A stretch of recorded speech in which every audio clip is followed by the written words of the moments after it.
Welcome to My Opinion here in My Opinion TV. Don't forget to like, share, subscribe, click the notification bell so as soon as a video is released, you'll be one of the first to be notified.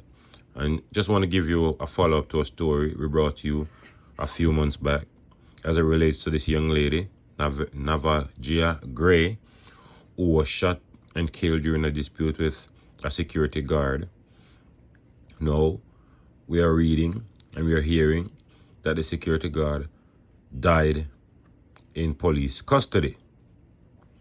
Now, according to Jamaica Loop, it says Leroy Martin, the 56-year-old security guard who was accused of killing a woman and injuring two other females during a dispute over garbage in St. Ann in March of this year, has died in police custody.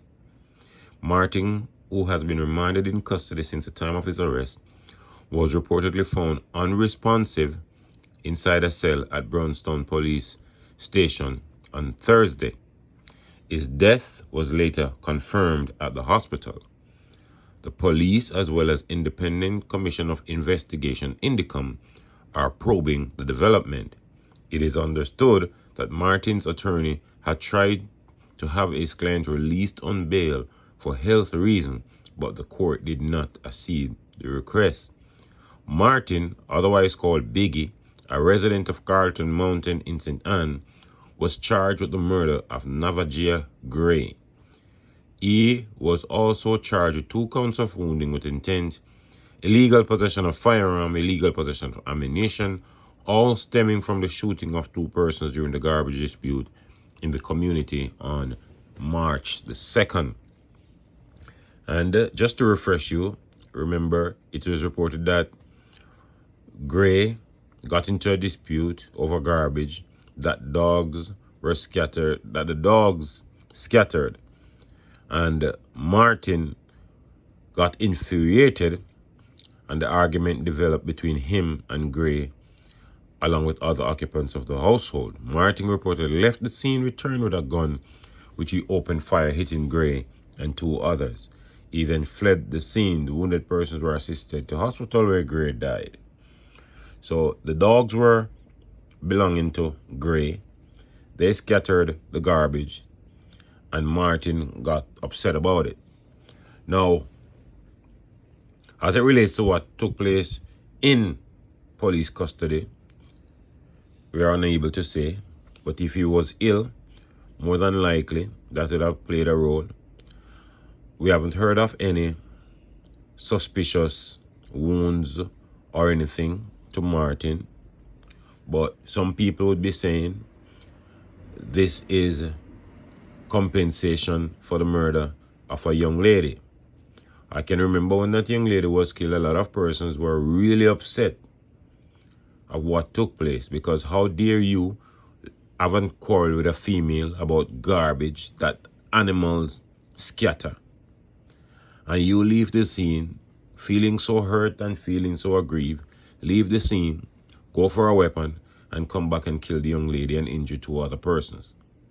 Now, as it relates to why he was not given bail, that's all about the judge. The judge decided not to, and at no point can we say that we know why the judge did that.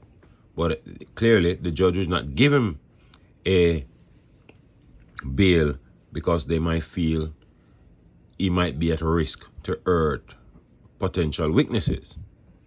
But when you commit crimes like these, crimes of anger, where you have, the minute you left the scene, that was a time for him to calm down. But he left the scene with rage, went for a weapon, and then came back and took the life of Navajia Gray.